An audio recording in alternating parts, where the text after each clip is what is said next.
Hi, everyone. I hope you're having a great weekend at the show.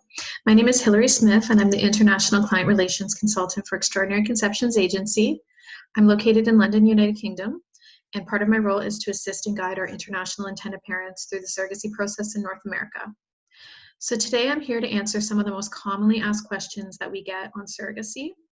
And these questions are asked all the time from intended parents from all over the world. And whether you already knew you needed a surrogate or you were surprised by the news, it's normal to have a lot of questions on what to expect during this process. So without further ado, and in no particular order, I put together a slide presentation for you, and I hope you enjoy it.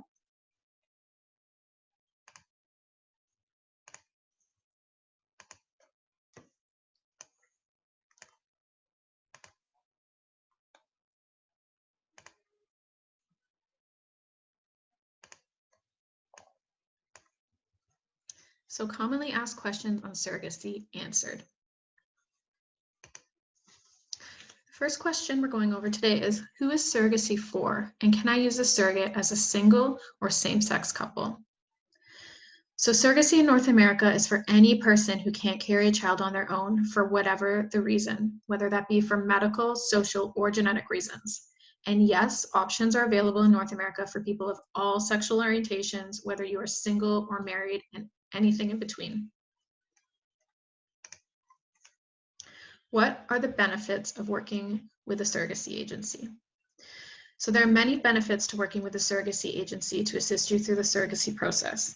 The main role of the agency is to assist and facilitate intended parents in finding a surrogate match, but agencies also have many other roles, which include, but are not limited to, support for all parties, so surrogate, egg donor if applicable, intended parents, helping to find your fertility team, so your IVF clinic, coordination of your surrogate cycle, to be there as your advocate and main point of contact from start to finish, so from pre-match to after the birth of your child. Your agency should also be there to support your surrogate after the birth, so when you've returned home with your child. What is the matching process like, and how long is the wait to be matched? So the matching process will be different with every agency. Therefore, I'm just going to give you a basic outline of the matching process with our agency, Extraordinary Conceptions. So the first step would be to register as a future parent. So registering will give you free and full access to view our surrogate database. It'll also give us a lot of information on yourselves and your specific criteria. We have surrogates located across North America, in Canada, US, and in Mexico. The next step would be your agency documents review and to go over the process expectations. So your coordinator will send you your agency documents to begin reviewing, including your retainer and a cost sheet. And we'll go over the process in great detail so that you're well informed before you start the process. The third step would be your intended parent profile. So you must complete your parent profile, which will include information about yourselves that we would share with any surrogates that you're interested in matching with. Then you would start reviewing profiles, so surrogate profiles. So you can start looking at the surrogate profiles on our database, and you can send your coordinator the ID numbers of any surrogates that you see that you like, that fit your criteria. And while that's happening, your coordinator will also send you profiles of surrogates that she feels that you might be a good match with. And you can send your coordinator any special criteria that you're looking for in a surrogate. So for example, if you require a surrogate that is single or in a certain location that's closer to your clinic, etc. So the surrogate matching process can take a bit longer depending on the desired state and special criteria needed for your situation. However, typically the matching process is quite quick. The next step would be to select your surrogate. So once you've chosen a surrogate, your coordinator will send your profile without your personal information and your photos to the surrogate for review. If the surrogate agrees, your coordinator will schedule a guided Skype call with your coordinator, the surrogate, and yourselves. And at this meeting, some important issues will be discussed to make sure everyone is in agreement. And this is also to make sure that you're both comfortable with one another and feel it is a good match. After this point, your match can be confirmed. And once all parties want to move forward, the surrogate's medical records, match sheet, and surrogate profile are all sent to the clinic for review and approval. The medical record review process can take a few weeks, sometimes longer. It really depends on the clinic you're working with. And how fast they can get to that. And then the last step in the process would be the medical process. And that would be initiated by your IVF clinic. They would send orders and they would help facilitate with our assistance your surrogate screening. So the wait time for a surrogate match varies from state to state and in Canada, province to province. It also varies from country to country in North America. However, typically when looking at surrogates in the USA or Mexico, matches are quick and could be right away depending on your specific criteria. However, in Canada, the wait time can be up to a year in certain circumstances, as there is a higher demand for surrogates than there are available surrogates. How are surrogates vetted and screened? So surrogates go through a rigorous screening process. Initially, they'll need to fill out an application that provides us with information about their pregnancy and medical history, personal situation, and why they want to be a surrogate. In order to be approved for surrogacy, though, she will need to meet some basic qualifications as well. So some of these basic qualifications are a BMI below 30, up to 32 in some cases. She'll need to be between the ages of 21 and 39, in some cases up to the age of 42. She'll need to be healthy with regular menstrual cycles, alcohol, drug, and tobacco free. She must be a parent herself with at least one successful, complication-free pregnancy carried to full term. She must not be receiving any government assistance and be financially stable. She must be a US, Canada, or Mexico citizen or have a permanent resident status. No prior felonies, and the same goes for her spouse if it is applicable. She can't be on certain medications, and she must be without a history of mental health disorders and not currently using an IUD or birth control shots for contraception.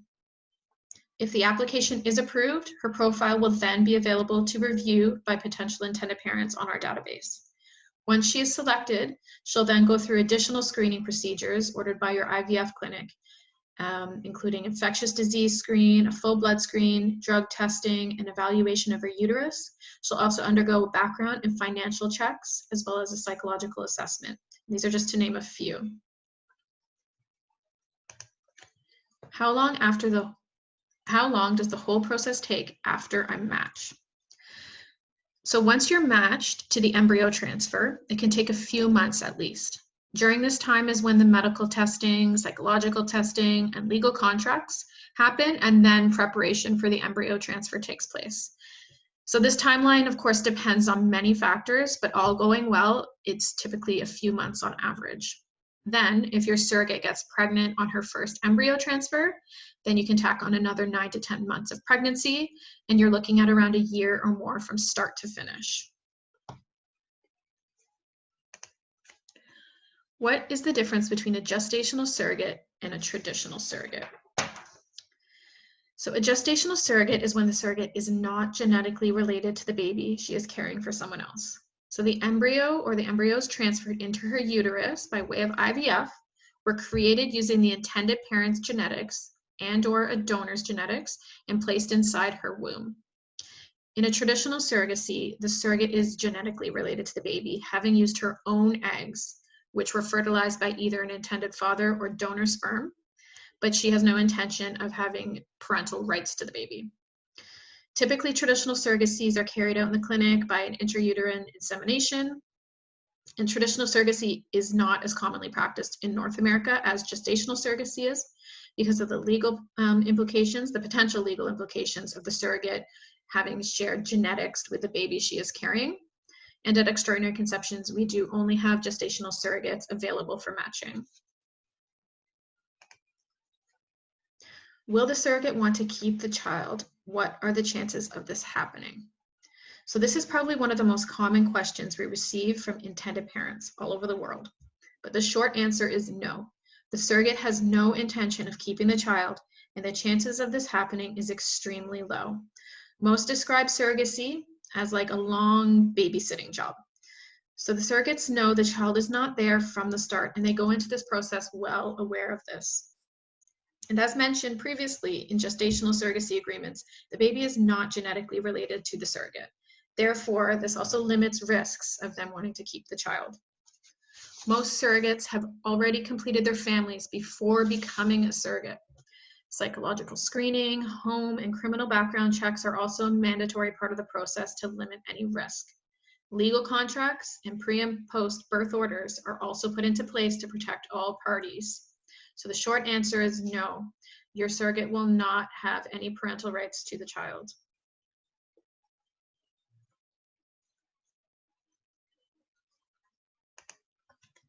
How much contact will we have with our surrogate? So there's no right or wrong way when it comes to communication. Some intended parents and surrogates like to speak daily, and others prefer less communication, only at certain milestones like ultrasounds. Whatever the case may be, as long as both the surrogate and her intended parents are on the same page, this is what is most important. These parts of the surrogacy arrangement will also be discussed very early on in the process, sometimes even prior to matching, so that everyone is on the same page and to limit any risk of communication breakdown farther down the road. As your agency, we will support and facilitate any amount of communication that is agreed upon and comfortable for both the surrogate and the intended parents. How much do surrogates get paid, and how is compensation determined? So the compensation for surrogates can vary greatly depending on where your surrogate is located and whether or not she's employed or not. Surrogate compensation could start anywhere around $35,000 US and can go up to $60,000 US or more. And this is just to give you an approximate guideline.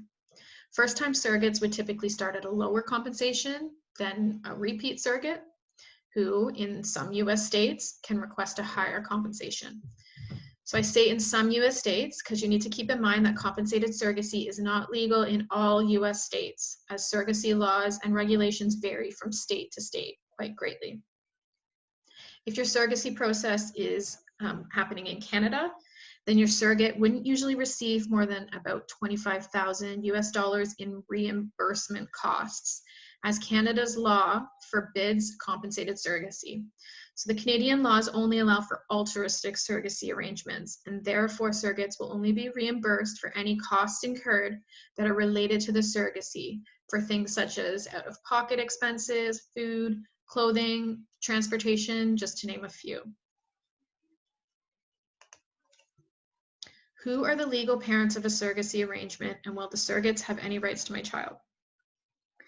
So in US states where surrogacy is legal, the intended parents will be the legal parents of their child on the birth certificate. A pre-birth order is applied for sometime during the 3rd trimester, and in the US states where support pre-birth orders, the surrogate's name will never be put on the birth certificate unless it's indicated for some reason by the intended parents. In Canada, a post-birth order determines the legal parentage of the baby after the birth. And this is based off of the legal agreements that were put into place prior to the pregnancy. Post-birth orders in Canada, though, are typically filed and approved very quickly within a few weeks after the birth. You should keep in mind that although you will have assumed parental rights in North America, whether that be Canada or the US, these rights are not automatically recognized when you return home, which is why you'll need to go through another legal process when you return home. Therefore, it is very important and recommended that you receive legal advice and hire an experienced attorney in both the state or province your surrogate will be giving birth in, as well as back in your home country.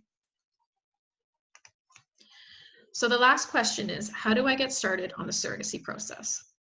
So the first step would be to reach out to an experienced agency like us at Extraordinary Conceptions that you feel comfortable working with and who will work with you every step of the way. It can also be helpful to have a consultation with a fertility specialist and a physician at an IVF clinic to begin discussing the IVF process if you don't already have embryos. Once you have these two pieces of the puzzle lined up, you are well on your way to becoming parents. Thank you. I hope you enjoyed my presentation. If you have any questions, please don't hesitate to reach out to me. You can head over to our virtual booth that we have, Extraordinary Conceptions, and there's also a question and answer session happening after this talk. So you can also answer any questions in real time, or you can ask me any questions in real time and I'll be happy to answer them. Have a great day.